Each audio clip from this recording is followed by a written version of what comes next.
Hi friends, എല്ലാവർക്കും എൻ്റെ നമസ്കാരം. ഇന്ന് ഞാനിവിടെ തയ്യാറാക്കാനായിട്ട് പോകുന്നത് ഒരു അടിപൊളി ചിക്കൻ കറിയാണ്. തേങ്ങാപ്പാലൊക്കെ ചേർത്ത് വയ്ക്കുന്ന അടിപൊളിയായിട്ടുള്ളൊരു ചിക്കൻ കറിയുടെ റെസിപ്പി ആയിട്ടാണ് ഞാൻ വന്നിരിക്കുന്നത്. അപ്പോൾ അതെങ്ങനെയാണ് നമുക്ക് തയ്യാറാക്കുന്നത് എന്നുള്ളത് നോക്കാം കേട്ടോ.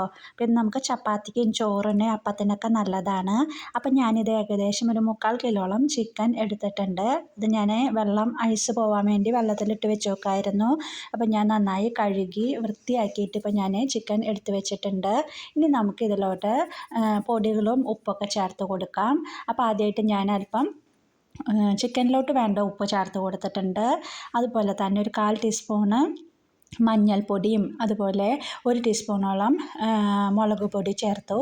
പിന്നെ അല്പം വെളിച്ചെണ്ണയും ഇതിലോട്ട് ഒഴിച്ചു കൊടുക്കും. കുറച്ച് ഒരു 1/4 ടീസ്പൂണോളം കുരുമുളക് പൊടി ഞാൻ ഇതിലോട്ട് ചേർത്ത് കൊടുത്തു.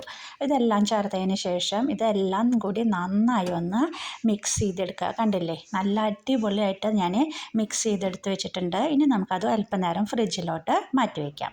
ഇനി ഞാൻ ഈ ചിക്കനിലോട്ട് ഞാനൊരു 3 സബോളയാണ് എടുത്തിരിക്കുന്നത്. അപ്പോൾ ഇതെന്താണെന്ന് വെച്ചെങ്കിൽ ഞാൻ വെള്ളത്തിൽ കട്ട് ചെയ്തെടുത്ത് വെച്ചിരിക്കുകയാണ്. നമുക്ക് കണ്ണെരിയുന്നതിന് കുറച്ച് നല്ലതാണ്. അപ്പോൾ അങ്ങനെ നിങ്ങളൊന്ന് ട്രൈ ചെയ്ത് നോക്കൂ കേട്ടോ. ഇനി ഞാൻ ഇതിലാണ് ഗ്രേറ്റ് ചെയ്യാൻ പോകുന്ന സബോള. അപ്പോൾ ഇങ്ങനെ ചെയ്യുമ്പോൾ നമുക്ക് ഭയങ്കര കനം കുറച്ചിട്ട് കിട്ടും. നിങ്ങൾ ആരിങ്ങനെ ചെയ്തിട്ടില്ലെങ്കിൽ സബോള ഇനി ചിക്കൻ കറിയൊക്കെ വെക്കുമ്പോൾ ഇതുപോലെ ഒന്ന് ചെയ്ത് നോക്കൂ കേട്ടോ. അപ്പോൾ നമുക്ക് നല്ല കട്ടിയുള്ള നല്ല കുറുകിയിട്ടുള്ള ഗ്രേവി നമുക്കിതിൽ നിന്ന് കിട്ടും. കാരണം ഇത് ഭയങ്കര തിന്നായിട്ട് ഇങ്ങനെ കുഴഞ്ഞ പോലെ കിടക്കും. അപ്പോൾ നമുക്ക് നല്ല ഗ്രേവി കിട്ടും. അപ്പോൾ ഇതുപോലെ ഒന്ന് ട്രൈ ചെയ്യുക കേട്ടോ.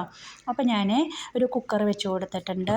കുക്കറെല്ലാം ചൂടായി വന്നതിന് ശേഷം നമുക്കിതിലോട്ട് അല്പം ഓയിൽ ഒഴിച്ച് കൊടുക്കാം. അപ്പോൾ ഞാൻ ഓയിൽ ഒഴിച്ച് കൊടുത്തു. കുക്കറൊക്കെ നന്നായി ഡ്രൈ ആയി വന്നിട്ടുണ്ട്, വെള്ളമൊക്കെ പോയിട്ടുണ്ട്. ഞാൻ അതിലോട്ട് ഓയിൽ ഒഴിച്ച് കൊടുത്തു. ഇനി നമുക്കിതിലോട്ട് 2 പട്ട ചേർത്ത് കൊടുക്കാം. ഞാൻ പട്ട കഴുകിയെടുത്തിട്ടുണ്ടായിരുന്നു. അപ്പോൾ അത് ഞാൻ അതിലോട്ട് ഇട്ട് കൊടുത്തിട്ടുണ്ട്. അതുപോലെ തന്നെ ഒരു 1/4 ടീസ്പൂണ് കുരുമുളക് പൊടിയും 1/4 ടീസ്പൂണ് ഏലക്കായുടെ പൊടി നമ്മളിതിലോട്ട് ചേർത്ത് കൊടുക്കുകയാണ്. എന്നിട്ട് നമ്മൾ അത് നന്നായി ഒന്ന് ഇളക്കി അതൊന്ന് മൂപ്പിച്ചെടുക്കണം. അപ്പോൾ ഇതാ ഏകദേശം അത് മൂത്ത് വന്നിട്ടുണ്ട്. ഇനി നമ്മളതിലോട്ട് നമ്മൾ ഗ്രേറ്റ് ചെയ്ത് വെച്ചിരിക്കുന്ന ഓനിയൻ ചേർത്ത് കൊടുക്കണം. ഇനി നമ്മൾ ആ ഓനിയനും നന്നായിട്ടൊന്ന് മൂപ്പിച്ചെടുക്കണം. നന്നായി ഒരു ബ്രൗൺ നിറമാകുമ്പോഴാണ് നമുക്ക് ചിക്കൻ കറിക്കൊക്കെ ഒരു ടേസ്റ്റ് ഉണ്ടാവുക. അപ്പോൾ നമ്മൾ പെട്ടെന്ന് വഴന്ന് കിട്ടുന്നതിന് വേണ്ടിയിട്ട് അതിലോട്ട് അല്പം ഉപ്പ് ഞാൻ ഈ സമയത്ത് ചേർത്ത് കൊടുത്തിട്ടുണ്ട്. കണ്ടില്ലേ, ഇപ്പോൾ വഴന്ന് വരാനായിട്ട് പെട്ടെന്ന് എളുപ്പമായിരിക്കും. നിങ്ങൾ അങ്ങനെ ട്രൈ ചെയ്തിട്ടില്ലെങ്കിൽ ഒന്ന് ചെയ്ത് നോക്കൂ കേട്ടോ. അതിന് ശേഷം ഞാൻ അതിലോട്ട് കുറച്ച് കറിവേപ്പില ചേർത്ത് കൊടുത്തിട്ടുണ്ട്. ഇനി നമുക്ക് ഇഞ്ചി, പച്ചമുളക്, വെളുത്തുള്ളിയൊക്കെ ചേർത്ത് കൊടുക്കാം.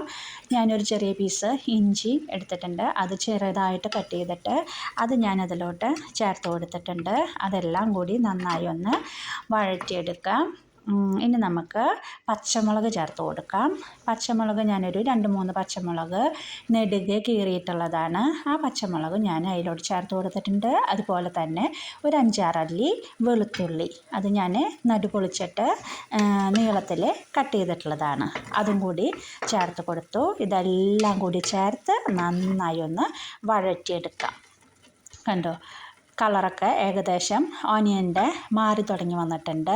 അത് നന്നായി ഒന്നും കൂടി ഒന്ന് റെഡിയായി കിട്ടാനായിട്ടുണ്ട്. ഇപ്പോൾ ഇതാ നമ്മുടെ സബോളയൊക്കെ നന്നായി ഒരുവിധം വഴന്ന് വന്നു. കണ്ടില്ലേ, ഇതിൻ്റെ എമൗണ്ടൊക്കെ ഒന്ന് കുറഞ്ഞ് വന്നിട്ടുണ്ട്. ഇനി ഞാൻ അതിലോട്ട് ഏകദേശം ഒരു 1/2 ടീസ്പൂണോളം പെരിഞ്ജീരകവും 1/4 ടീസ്പൂണോളം മഞ്ഞൾപ്പൊടിയും 2 ടീസ്പൂണ് മല്ലിപ്പൊടിയും 2 ടീസ്പൂണ് മുളക് പൊടിയും ഇത്രയും ചേർത്ത് നന്നായി ഒന്ന് മൂപ്പിച്ചെടുക്കണം. മുളകും മല്ലിപ്പൊടി മഞ്ഞൾപ്പൊടിയുടെയൊക്കെ റോ ടേസ്റ്റ് പോയി നന്നായി അത് മൂത്ത് വരണം.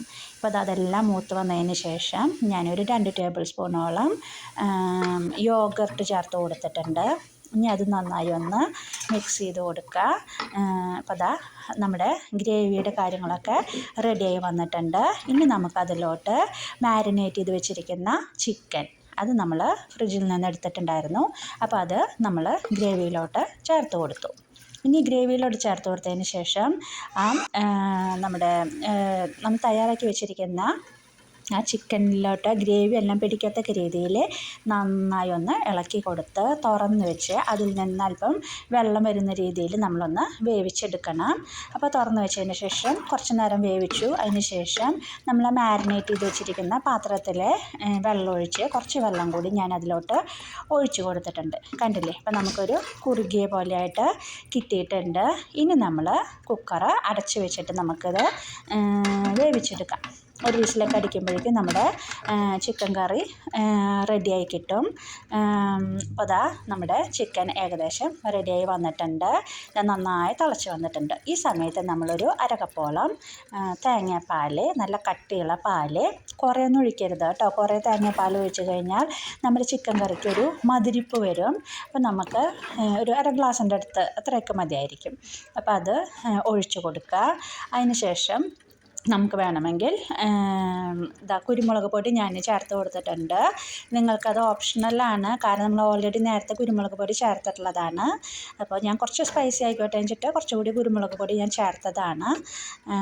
അപ്പോൾ ഇത് കഴിഞ്ഞു. അതിന് ശേഷം നമ്മൾ അതിലോട്ട് മല്ലിയില ചേർത്ത് കൊടുത്തിട്ടുണ്ട്. കഴിഞ്ഞു. ഇത്രയേ ഉള്ളൂ, നമ്മുടെ ചിക്കൻ്റെ പരിപാടി കഴിഞ്ഞു. വളരെ ടേസ്റ്റാണ്. നിങ്ങളെല്ലാവരും തന്നെ ഇതൊന്ന് ട്രൈ ചെയ്ത് നോക്കണം. എന്നിട്ട് അഭിപ്രായം പറയാനായിട്ട് മറക്കരുത് കേട്ടോ. അപ്പോൾ നമുക്ക് അടുത്ത അടിപൊളിയായിട്ടുള്ള വീഡിയോയിൽ വീണ്ടും